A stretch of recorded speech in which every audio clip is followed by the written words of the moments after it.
Mais um Natcast no ar e hoje vamos falar sobre inconsciente coletivo, o que isso agrega nas terapias, vamos falar sobre astrogenealogia e também vamos falar um pouquinho das casas dos signos. E para isso, nossa convidada Rita Ferreira, terapeuta familiar e consteladora mediadora de conflitos. Rita, mais uma vez, um prazer de aceitar o nosso convite para a gente estar falando um pouquinho sobre isso, o inconsciente coletivo, sobre as casas astrológicas, sobre a terapia familiar.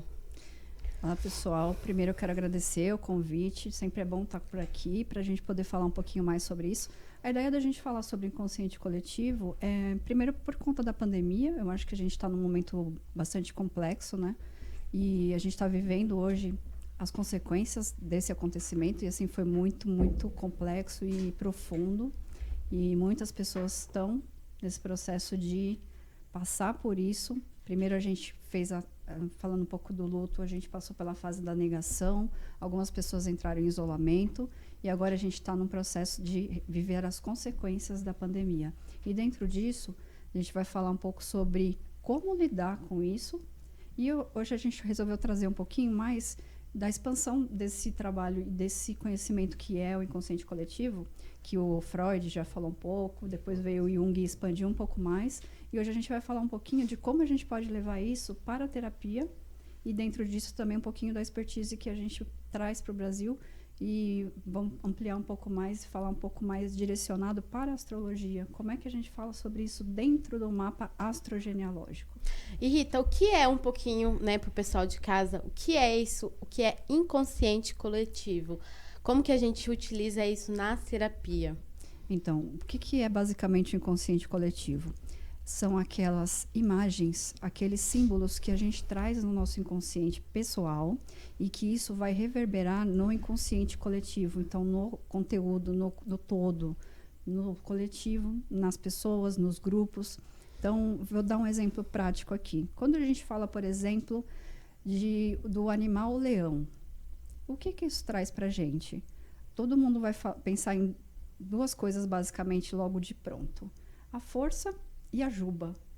Então, essa imagem, esse arquétipo, esse estereótipo que a gente cria já traz o inconsciente, né? Já traz o inconsciente coletivo. Só que o que acontece é que isso muda dependendo da cultura, dependendo do paradigma, dependendo de uma religião, dependendo do país. Então, cada país tem o seu inconsciente coletivo. Dentro da terapia familiar, a gente vai usar o nome, por exemplo, de campo mórfico, campo morfogenético, porque isso já é uma expansão e uma ampliação do olhar que o Jung trouxe. Tá? Até a gente brinca um pouco dentro da terapia que, assim, graças ao universo que os dois brigaram, o Freud e o Jung, porque a partir desse rompimento e desse conflito, porque muitas pessoas acham que os conflitos são ruins, na verdade, o ruim é a forma como a gente lida com eles, e aí viram confrontos.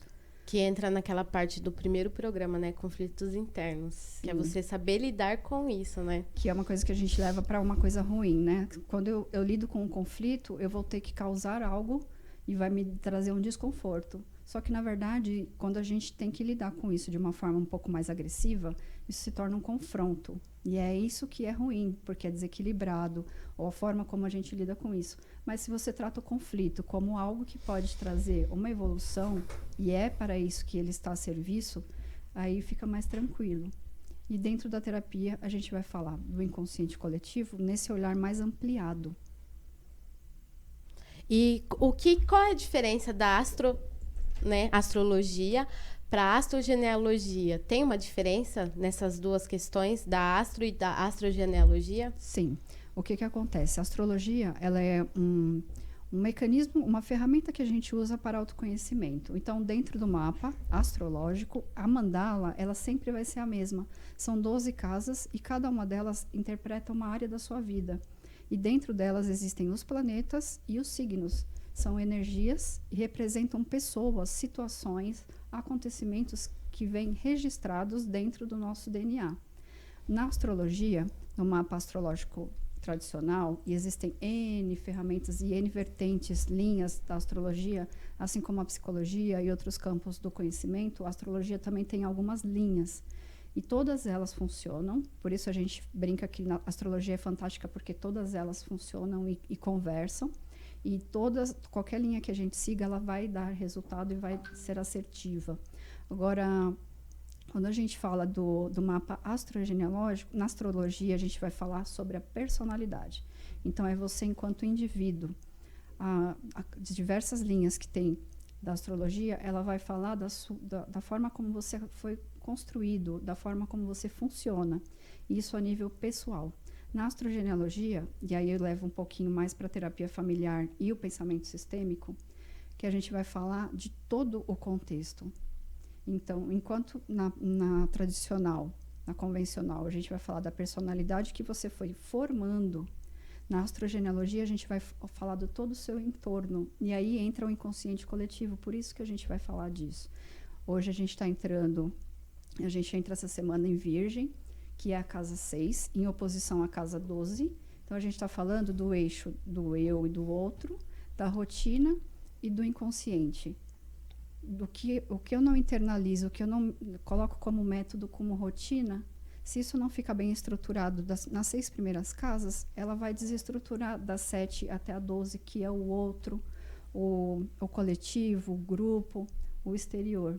Então, por isso que é tão importante a gente falar tanto da personalidade, e aí a gente vai para a astrologia tradicional, quanto da astrogenealogia, onde a gente vai investigar todo o contexto da formação desse indivíduo.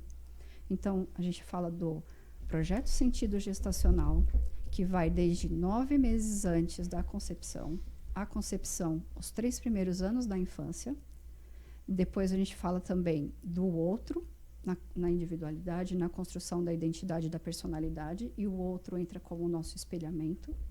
E todo o contexto que vem depois, então, a formação da família, a questão da sociedade, do panorama econômico, do contexto social, da economia, o que está acontecendo, todo o entorno, toda a política, tudo o que acontece nos grupos, na empresa, tudo isso tem a ver com toda essa construção da nossa personalidade. Então, na astrogenealogia, nós ampliamos um pouco mais o olhar com relação à astrologia. Dentro disso, entra também o pensamento sistêmico, que aí a gente conversa com a mediação sistêmica e com o pensamento sistêmico e a terapia familiar, que leva isso para a parte terapêutica do mapa. Então, a expertise da astrogenealogia é ser uma astrologia terapêutica e que busca mais resultados. E também dentro da questão da astrologia tem a questão do Sol, né? O Sol, que é o pai, a Lua, a mãe, e o ascendente e os avós. O que isso pode influenciar no nosso dia a dia? Porque às vezes a gente fala é só o signo, mas também tem a nossa Lua, tem o ascendente que influencia na nossa personalidade. Você pode explicar um pouquinho de cada um? Uhum. Na astrologia tradicional, a gente brinca que o ascendente ele começa a ser um pouquinho mais forte a partir dos 30. E por que isso acontece? É quando a gente tende a entrar no adulto, né? Então, a gente internaliza o Sol, internaliza a Lua, e o ascendente ele vai fortificando. Na astrogenealogia, a gente leva esse olhar para os avós. Então, porque hoje a gente vai falar um pouquinho de cada um dos signos e as casas, e o que tem de importante, de temas importantes para a gente falar na parte terapêutica. Então, a ideia aqui é que a gente direcione o pessoal para entender um pouquinho mais a importância da gente entender um pouquinho o nosso mapa, porque ele é uma ferramenta de direcionamento.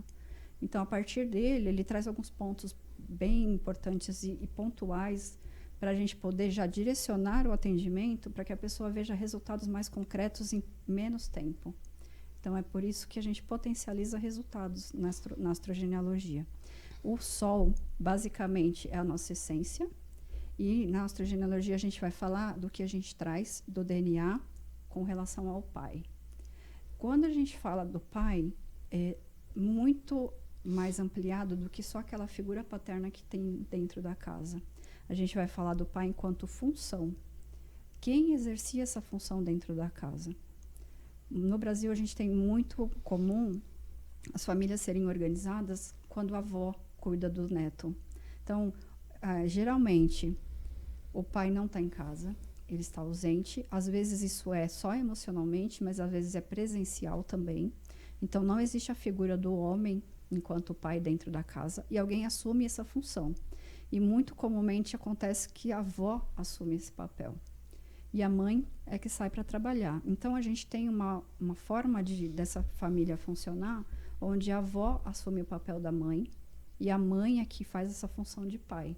Então, aqui, quando a gente fala do sol, já é importante a gente falar sobre isso, porque não é o sol, o pai, que a gente idealiza e imagina que seja aquela função do homem, mas sim a função psíquica exercida dentro da criança. Quando a gente fala da lua, é a mesma coisa. O pai é o racional, a lua é o emocional. Mas a gente precisa olhar para a mãe, enquanto lua, o que faltou dessa estrutura dentro da criança. E aí a gente vai navegar um pouquinho sobre cada um dos signos para o pessoal entender o que é legal a gente verificar e se auto-investigar.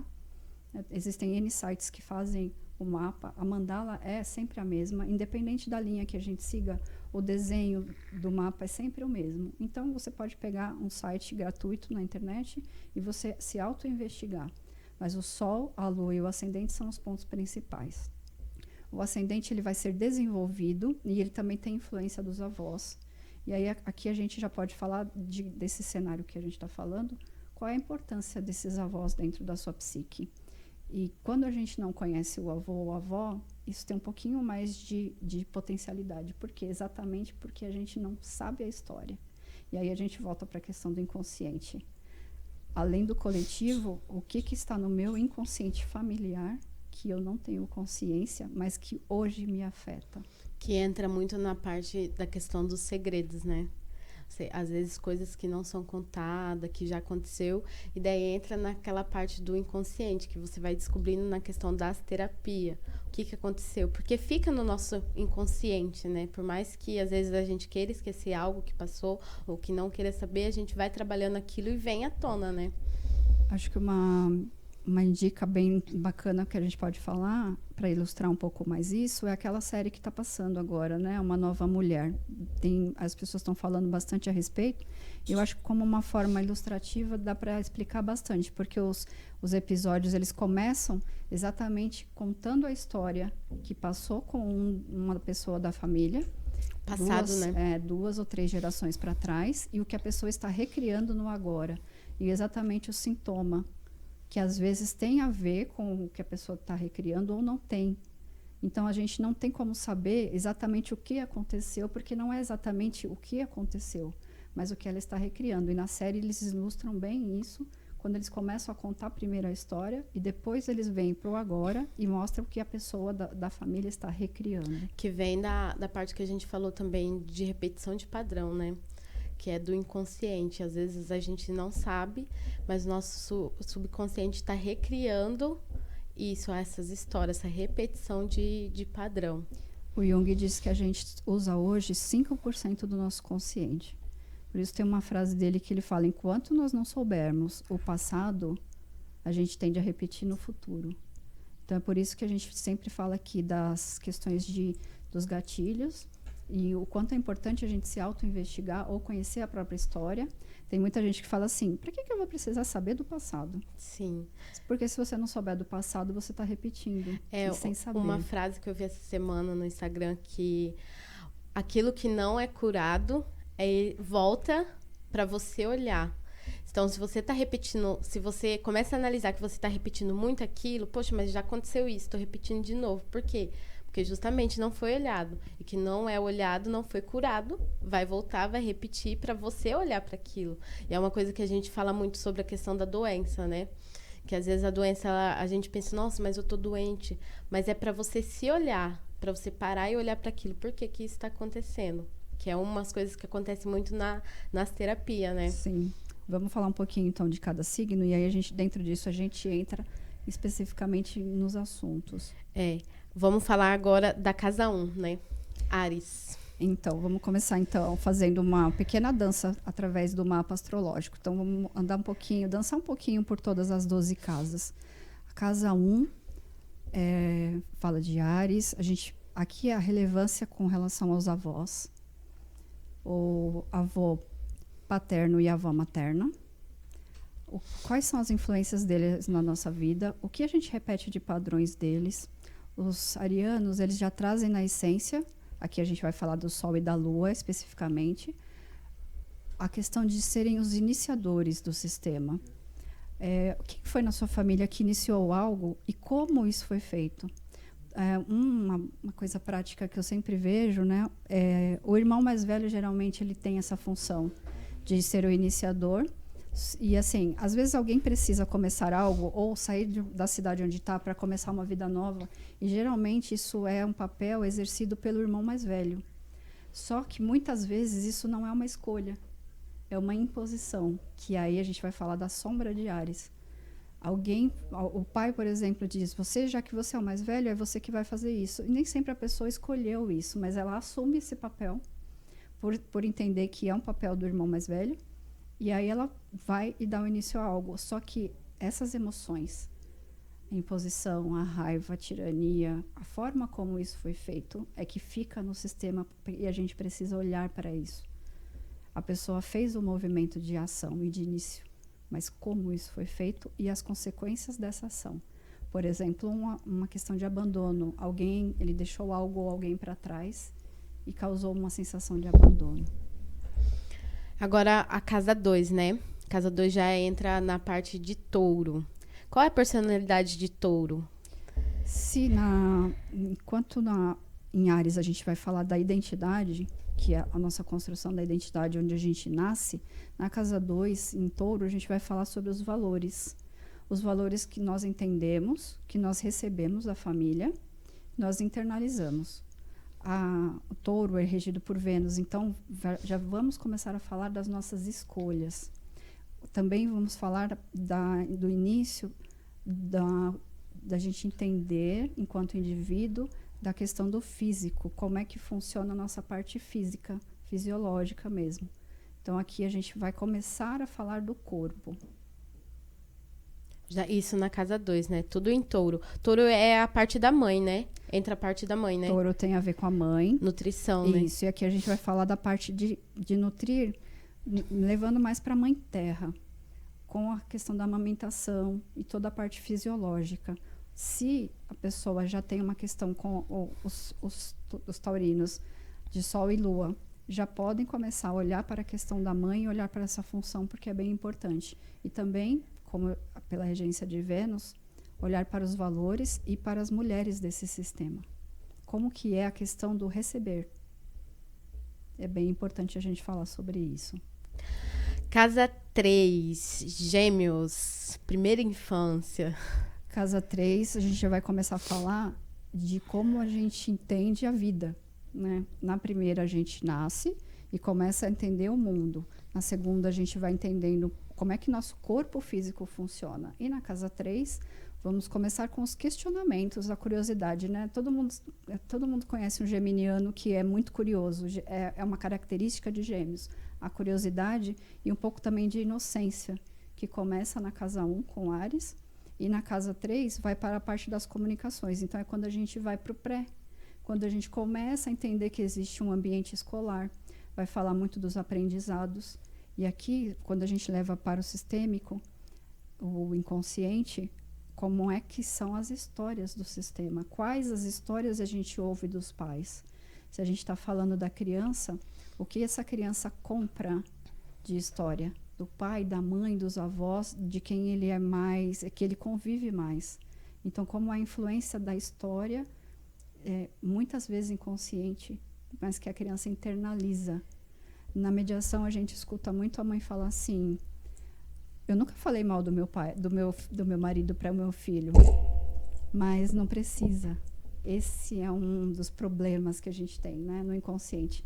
A mãe não precisa verbalizar, mas ela precisa, o simples fato dela sentir algo pelo ex-marido, pelo pai da criança, a criança já internaliza isso. E aí a gente leva isso para o adulto. Então, em Gêmeos, é sempre importante a gente falar das comunicações. Também tem aqueles ancestrais que eram mensageiros, que eram as pessoas que faziam vendas de porta em porta, os mascates. Que é o diálogo, né? O Gêmeos é a parte de dialogar, de conversar, da comunicação, proatividade, onde começa, né? A verbalização e a comunicação. Casa 4. Câncer, família, passado, ancestralidade, pai, genealogia, bisavós. Os cancerianos, eles são os que mais gostam desse trabalho que eu desenvolvo por conta da genealogia, né? Sempre tem a ver muito com a árvore e com os ancestrais, com a família. Então, a pesquisa genealógica. Então, o câncer vai sempre falar da importância da família. Qual é essa importância dentro da psique dele? Como que é a prioridade dele em relação à família? O que acontece muitas vezes? Eles priorizam a família de origem e aí criam-se uma dificuldade de ir para o adulto e criar a própria família. Ou, quando cria a própria família, dá preferência para a família de origem. E quando, na verdade, para a gente ter a própria família, é importante que a gente deixe a família de origem. E essa é uma grande dificuldade que a gente tem até culturalmente, e os cancerianos trazem isso como uma forma de apego muitas vezes. E aqui também a gente vai começar a falar a questão do pai, a influência dos bisavós e também as emoções. Aqui as emoções, elas têm prevalência. E quando a gente vai para o eixo oposto, que é Capricórnio, o que as emoções não são elaboradas em Câncer, elas são reprimidas em Capricórnio. E aí a gente vai falar muito das emoções contidas, das castrações e das emoções que não puderam ser expressas e se tornam rigidez em Capricórnio. São pessoas que se cobram muito, que são muito perfeccionistas e que não sabem, via de regra, expressar as emoções. Casa 5, Leão, adolescência e autoridade interna. Aqui na casa 5, a gente precisa falar, aqui começa a questão da adolescência, a individualidade, a individuação, onde a gente começa a construir a nossa identidade, que é aquela hora que no Sol a gente desenvolve o pai, na Lua a gente desenvolve a mãe. E na casa 5, quando a gente começa a falar de adolescência, o início da sexualidade, a questão com os filhos também, quando a gente tem a família própria, quando a gente deixa a família de origem. Na casa 5 nós vamos falar dos filhos.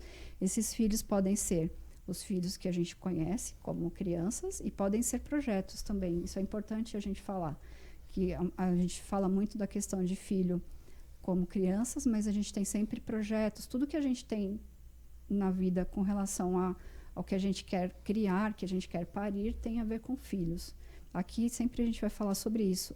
O quanto a gente está desenvolvido nessa questão, nessa área, para poder dar andamento nos projetos, isso depois do adulto. Então, aqui começa a fase da adolescência. Aqui também é onde a gente tem o nosso palco. A gente está falando de Leão. Então, de novo, a gente volta para a questão da força interna, da autoridade interna, quando a gente constrói a nossa identidade. Na casa 5, ela já deve estar mais estruturada. E aí a gente não busca tanto as tribos, os grupos, de forma... hoje a gente tem muito essa questão, né, de qualquer coisa serve. Né? A gente começa a ir para buscar as tribos, buscar os grupos, exatamente nessa questão de se identificar e de entender quem é dentro do grupo. Então, é aqui na casa 5 que isso começa. Casa 6, casa de Virgem, servir, rotina. E entramos, né, em Virgem agora, Sol em Virgem. Entramos essa semana com o Sol em Virgem. Então, para os virginianos, a questão do servir é sempre muito importante.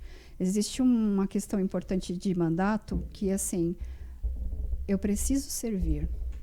E aí, se a gente levar isso para uma questão mais do inconsciente coletivo do Brasil, como é esse servir?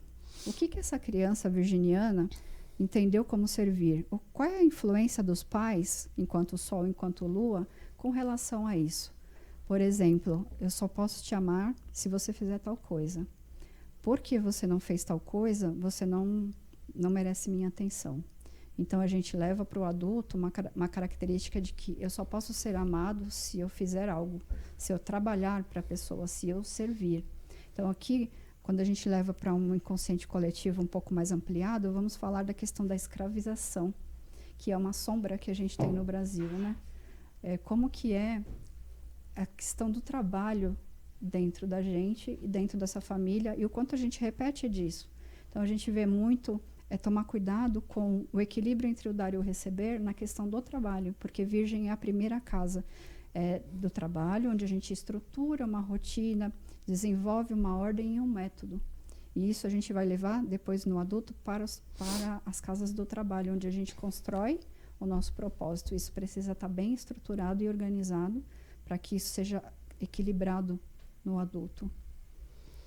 Casa 7, Libra, nós, o outro, o espelho, relacionamentos. Aqui a gente começa a falar um pouquinho já do externo, né? Então, na casa 1, em Áries, estamos falando do indivíduo. E no eixo oposto, que é a casa 7, em Libra, já vamos falar do outro. O que eu não internalizei, o que eu não desenvolvi em mim, e o que está oculto, porque a gente está falando do inconsciente, eu projeto na casa 7. Os planetas, os signos que tem lá, a gente vai entender o que o outro, o parceiro, o amigo, o chefe, os pais, o que o outro, a pessoa que a gente está se relacionando, o que ela projeta em nós. O que está me incomodando naquela pessoa, naquela situação, e que eu estou projetando, que na verdade é meu, que está interno em mim, que eu não tenho consciência, e aí começa a me incomodar na pessoa, e que eu sempre brinco nos atendimentos, que presente que a pessoa te trouxe? E aí as clientes, geralmente as meninas, elas falam, mas do que você está falando? Porque o fulano é isso, isso e aquilo. Não. Ele te trouxe um presente, você que não percebeu. Porque o que está incomodando nele é algo que está em mim e que ele está me mostrando. Então, em Libra também tem uma questão importante sistêmica. A busca de um eterno equilíbrio. A gente ouve muito dos librianos assim, eu detesto conflito. Eu pago o preço de não causar um conflito. Agora, qual é esse preço? O que você entende como conflito? Qual dos pais você teve que tomar partido na infância e o que causou isso em você? Porque causou uma dor tão grande que a busca pelo equilíbrio se torna uma missão. E acaba sendo muito pesado, muitas vezes, para eles evitar esse conflito. Porque ele precisa ser falado, precisa ser elaborado. Porque aí ele pode se tornar um diálogo e não um confronto. Um diálogo, né? Sempre é o diálogo, mas o Libra sempre fala assim, eu não gosto de conflito. Tá. Casa 8, Escorpião, luto. Escorpião, casa 8. Aqui as coisas começam a ficar um pouco mais profundas. Segunda casa de água. Em Escorpião, nós vamos falar dos lutos, das perdas, morte e renascimento. Também a gente usa bastante um termo na terapia que se chama jacente. O que é um jacente? Aquela pessoa que nasce aquela pessoa que morre perto do seu nascimento. Ou você nasce pouco tempo depois que a pessoa falece, ou você nasceu e pouco depois a pessoa morre. Ou ela morre antes ou depois do seu nascimento. Outra coisa que é importante a gente falar, repetições de datas dessas pessoas dentro da sua árvore. Quem você veio substituir? E qual é o preço disso? Por isso que todas as vezes que a gente fala em escorpião, a gente fala de segredos e lutos. E aí até os escorpianos ficam bravos, mas só tem essa parte para falar porque é profundo, porque é pesado? Não. Porque essa é a missão de escorpião, é catalisar, porque ele é regido por Plutão, então Plutão é o catalisador. Então são pessoas que elas vêm para transformar algo na vida delas e na vida de outras pessoas, mas a gente precisa sempre começar pelo interno. Então aqui a gente vai falar dos segredos, de lutos, mortes dentro do sistema. E o meu papel, quando eu nasci, quem eu vim substituir? O que eu vim fazer por essa pessoa e o preço que eu pago por isso. Então, o que é comum nos atendimentos. Nossa, você disse isso e eu lembrei que o meu filho nasceu 3 meses depois que o meu pai faleceu. Olha para esse pai e entende que lugar você colocou o seu filho. Porque ele possivelmente já está ocupando esse lugar. E aí a gente vai falar de novo, porque a gente já falou aqui sobre a questão do peso. São crianças apáticas porque estão carregando o luto dos pais. Então, aqui a dica para os pais, façam o luto. Façam o luto dessas pessoas, porque o seu filho possivelmente carrega isso. Porque eles vieram para substituir essa dor. E quando a gente entende isso, fica mais leve. Porque aí eles podem se tornar apenas catalisadores.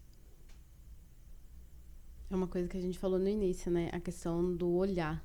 Porque muita gente não quer olhar o passado. Ah, pra que eu vou ficar no passado? Eu já ouvi muito isso. Nossa, você só fica olhando o passado. Mas as pessoas não entendem que para você seguir, você tem que olhar. Quem veio antes de mim? Quem veio antes do meu pai, da minha mãe? Quem veio antes dos meus avós? Então, é você olhar e aceitar isso, né?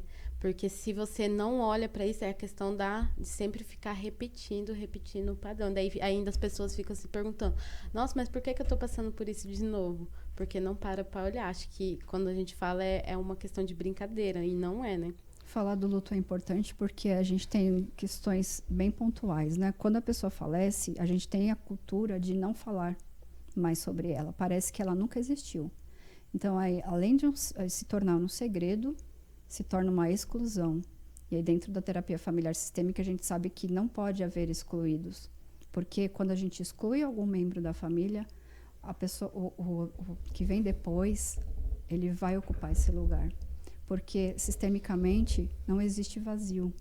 Então, todas as vezes que alguém falece ou alguém sai do sistema, uma pessoa de dentro vai ocupar esse lugar. Então, a gente está falando de segredos, porque ninguém mais fala sobre isso, e de exclusões. Por isso se torna pesado para a criança ou para o membro da família que ocupa o lugar. Casa 9, Sagitário. Heranças. Aqui a gente vai falar um pouco mais sobre as heranças psíquicas, as heranças, por exemplo, religiosas dogmáticas. Quando a gente começa na infância, em Gêmeos, a questão da cognição, a primeira infância, os primeiros estudos, em Sagitário a gente amplia isso, então vai para os estudos superiores, para as religiões, para as filosofias, todas as filosofias. Em Libra começam as questões da justiça, em Sagitário elas dão continuidade, porque aí eu vou expandir, eu vou buscar mais justiça, eu vou buscar leis. Aqui a gente começa a falar das leis enquanto sociedade e tudo que faz sentido para a justiça, fé e a espiritualidade começa também em Sagitário. Casa 10, Capricórnio, carreira, estrutura. Em Capricórnio a gente vai falar da carreira e precisa trabalhar a mãe, porque a mãe é a que traz a abundância, o pai traz a prosperidade e a mãe traz a abundância. Quando a gente trabalha casa 2, que é touro, os valores, e a gente se nutre através da mãe, através do feminino, na casa 6, em Virgem, que é também casa de terra, de estrutura, de rotina, de método, na casa 10 é onde nós colocamos tudo isso a serviço do propósito do que a gente veio fazer, mas a gente precisa estar com essas 3 casas estruturadas. E não é só falar das casas de terra, porque vai depender do signo e da influência que a gente tem ali. Então, às vezes, a casa de terra no mapa original, mas a pessoa tem, por exemplo, o ar. Então, o que ela precisa comunicar para as pessoas, o que ela precisa compartilhar dentro do trabalho, o que ela precisa rever de valores, para que isso possa ser estruturado, para que ela possa trabalhar o propósito dela na casa 10. E aqui também a gente vai falar também dos bisavós, a influência dos bisavós. Capricórnio tem a questão da hierarquia. A ordem que começa em Virgem, ela se torna hierarquia em Capricórnio. E quando a gente tem entendido que é preciso respeitar uma ordem e existe uma hierarquia, aqui eu quero chamar a atenção para o eixo oposto, que é Câncer. Quando a gente fala da família, e especialmente a família de origem, que tem muita influência na nossa personalidade, na construção da nossa identidade, deixar para trás um pouquinho a questão da romantização da família. Existem muitas famílias tóxicas e que a gente pode adoecer com o contato com elas frequente. Então, eu indico nas sessões uma coisa que eu chamo de distanciamento saudável. A pessoa fala assim, mas é minha mãe, é meu pai. Tá, existem pais tóxicos e existem famílias tóxicas. Quando a gente excede essa convivência mais do que a idade precisa, a gente acaba adoecendo. Então, eu tenho muitos casos onde a gente começa a trabalhar e desenvolver essa estrutura e a família acaba adoecendo. Você tem um cliente e todo o atendimento dele impacta em todo o sistema. Então, várias pessoas da família acabam adoecendo. E aí, porque as emoções não foram trabalhadas em Câncer, e também nós não trabalhamos a questão dos limites dos papéis. E aí em Capricórnio isso se mistura, isso não é trabalhado e se torna rigidez. E aí a gente não tem a força, a estrutura e a hierarquia para viver o nosso propósito. Casa 11, Aquário. Coletivo, grupos sociais, sistema familiar, excluídos, suicídios. Em Aquário a gente começa a falar um pouquinho do inconsciente, dos grupos. Qual é o meu papel? Tem uma frase que a gente brinca, né? Quem sou eu na fila do pão? Quem sou eu na fila do pão? Eu sou aquariana, hein, gente? Acho que é o desafio da era de Aquário, né? Porque assim, a gente está sempre misturado, redes sociais, o que eu falo nas mídias, né? Porque mídia social também tem muito a ver com Aquário, ar, e redes sociais, Aquário, grupos, então público, o setor público e a carreira começa em Capricórnio, em Aquário a gente compartilha com grupos na sociedade. Que é o coletivo, né? Que é o coletivo. Aqui a gente começa a falar um pouquinho do inconsciente. Quem sou eu, Leão? O que eu vim fazer? Qual é o meu papel? Do que eu gosto? Qual é o meu prazer? E que eu posso pôr a serviço das pessoas, do coletivo, mas de uma forma estruturada, Capricórnio, de uma forma organizada, Capricórnio, Virgem. Essa estrutura ela precisa estar bem internalizada, bem trabalhada e desenvolvida para que a gente possa viver o nosso propósito e a nossa missão. E em Aquário, dentro das leis sistêmicas, a gente vai falar dos excluídos. Então, sempre tem uma pessoa de fora do lugar. Aquário trabalha nas redes sociais, fora do país, fora da cidade. Por quê? Porque ele está sempre a serviço da integração daqueles que estão à margem. A gente vai falar, por exemplo, de filhos adotivos, da afilhada do avô, da madrinha. Então, o tio, que não é de sangue, mas a gente chama de tio. O tio que não é de sangue. Vô. Aquela pessoa que exerceu um papel de pai na sua infância, mas que ele não era da família consanguínea. Então, aqui a gente vai falar, em Aquário a gente vai falar dessas pessoas. Tem muito, né? Porque eu sou aquariana, lá na minha cidade interior. Então, assim, o vizinho é tio. Tio, tia, vó. Então, tem muito disso. E faz todo sentido. Casa 12, Peixes. Gestação, espiritualidade, inocência. Saúde mental. Casa 12, Peixes, onde a gente vai expandir a espiritualidade. Aqui a fé e a religiosidade, elas se ampliam um pouco mais. A gente vai para a espiritualidade, muito além de dogmatismos. O que faz sentido de tudo isso que eu aprendi no sistema, de todas essas crenças, paradigmas que eu trouxe, o que realmente faz sentido para mim. Aqui é extremamente relevante a gente falar da gestação. E na árvore genealógica, de pelo menos 6 a 7 gerações para trás. E o que isso tem a ver? Se o meu bisavô, trisavô foi excluído, as gerações que vêm depois, elas vão trazer essa exclusão e elas vão repetir esse padrão de alguma forma. E nós trazemos isso registrado na nossa gestação. Então, às vezes, a pessoa teve um problema de cordão. A mãe teve uma questão, por exemplo, de eclâmpsia no parto. Isso já são indícios de repetições de padrão da árvore e que nós trazemos já desde a gestação. Quando a gente investiga o projeto sentido, todo o entorno, a política, a economia, tudo que tem a ver com o cenário do nascimento, quando nós fomos gerados o projeto sentido, a gente vai trabalhar um pouco mais nessa casa. E aqui, quando a gente fala do inconsciente coletivo, é onde a gente vai investigar, por exemplo, questões de imigração, que tem a ver com Sagitário, casa 9, as consequências disso. Por exemplo, o meu avô causou mortes de indígenas na floresta no Brasil em 1500. Isso vai ser trazido no inconsciente da pessoa e vai reverberar no inconsciente coletivo através da árvore. Então, a gente traz como consequência, por exemplo, expiação, negação. A gente trabalha bastante e vê pouco resultado, que é o servir de Virgem, que é o eixo oposto, desestruturado ou sem limites em Peixes. Uma outra questão que é importante falar, os limites aqui. Os papéis que não foram delimitados. Pai, quem é o pai, quem é a mãe, quem é o avô? Quantos irmãos? Qual é o meu lugar? que isso precisa estar bem estruturado nas 6 primeiras casas, isso reverbera na casa 12. E aí é onde a gente brinca, né, que Peixes é perdido. Peixes não é perdido, ele se perde no todo, porque tem a habilidade, que é a última casa de água, de sentir a sensibilidade muito aflorada, e quando a gente não tem isso muito estruturado, a gente acaba se perdendo no todo. Então, e aí tem também a questão das adicções e dos suicídios, que é uma coisa que a gente sempre precisa falar, né? Essas energias, isso que eu estou sentindo, onde eu estava, com quem eu estava, isso realmente é meu? Ou eu peguei, eu supri, eu entrei nessa energia que é de outra pessoa?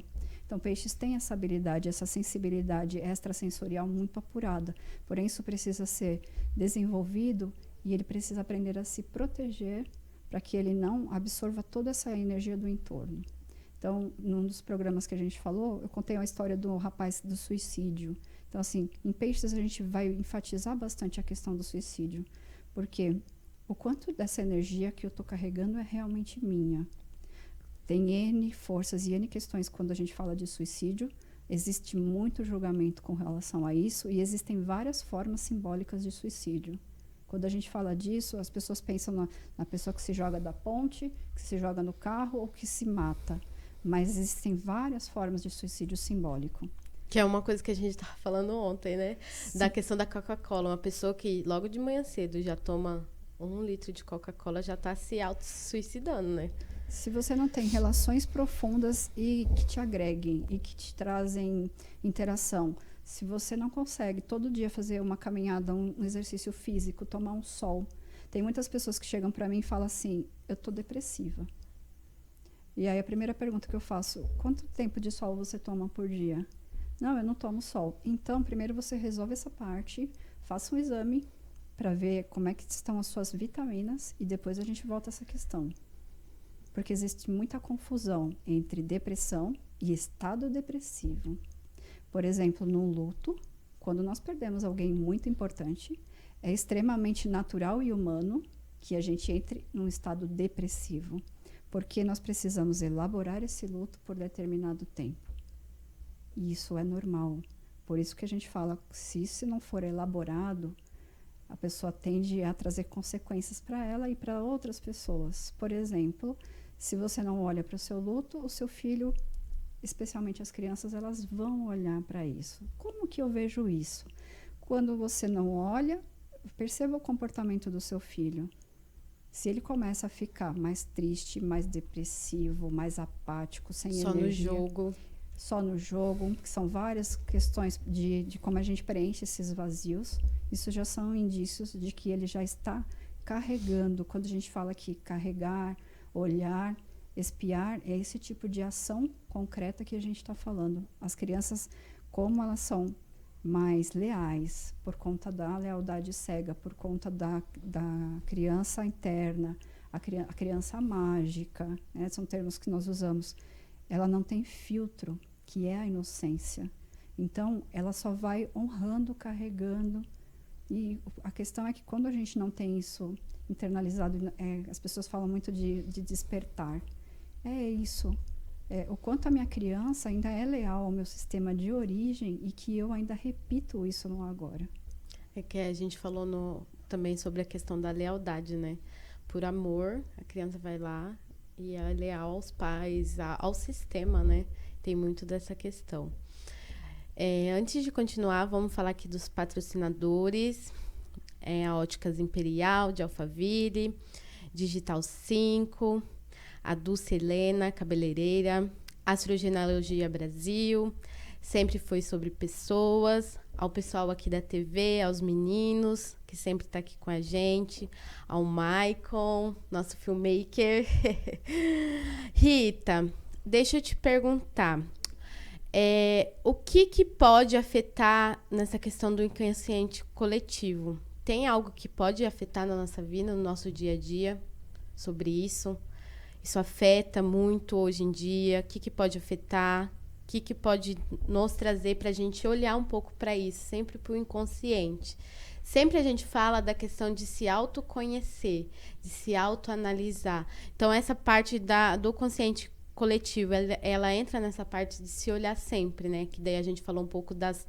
Isso foi só um resuminho, né? Das 12 casas na astrologia. Mas o que o inconsciente ele pode nos afetar hoje em dia? O inconsciente, ele rege 95% da nossa psique. Então, quanto mais a gente trabalha e se desenvolve, isso tende a ficar mais leve.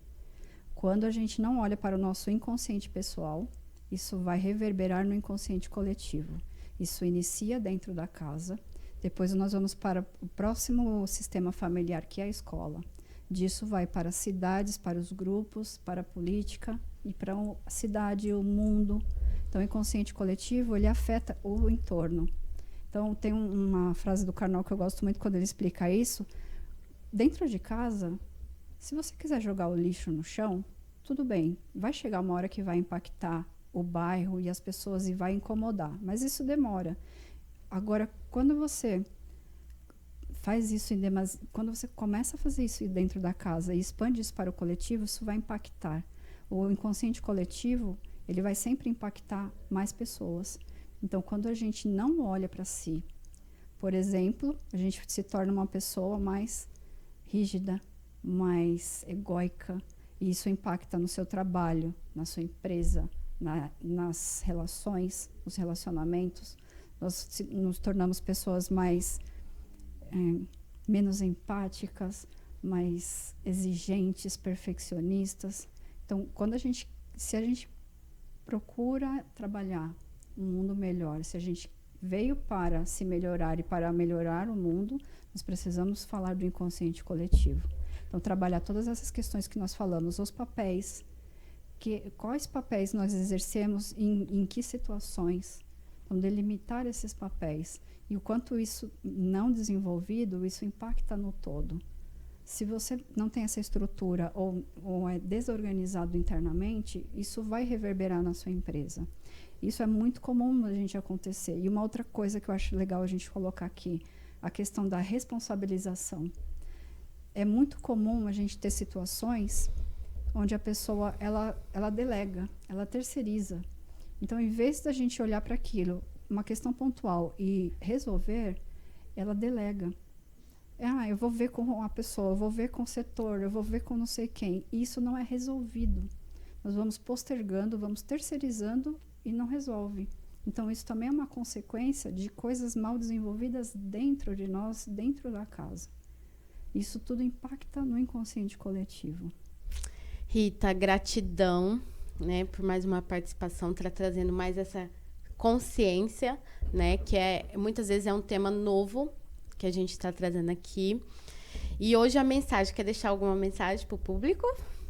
Eu queria agradecer ao pessoal da TV pelo convite, a você, Michael, que está aqui filmando a gente, todo o pessoal que está nos acompanhando nas redes sociais, muito, muito obrigada de verdade, fico muito honrada. E acho que a mensagem principal é que a gente se trabalhe, que a gente se desenvolva, né? Nós não viemos aqui para voltar da mesma forma que nascemos. Então, quanto mais nós nos olhamos e nos desenvolvemos, nós impactamos mais pessoas. Isso vai muito de encontro com a era de Aquário, né? Que a gente estava falando. Quem sou eu? O que eu vim fazer? E o quanto eu posso impactar outras pessoas? Nós sempre vamos impactar outras pessoas. Agora, como você quer fazer isso? Qual é o seu objetivo, o seu propósito? Então, a mensagem sempre é se autoconhecer. Quanto mais a gente se conhece, mais a gente se conhece e ajuda os outros também, né? Nós nos ajudamos e ajudamos outras pessoas. Os outras pessoas. E para quem sempre pergunta, tá, sobre a questão das redes sociais, sempre fica na descrição do vídeo. Mais uma vez, Rita, gratidão por estar aqui e até o próximo Natcast, né?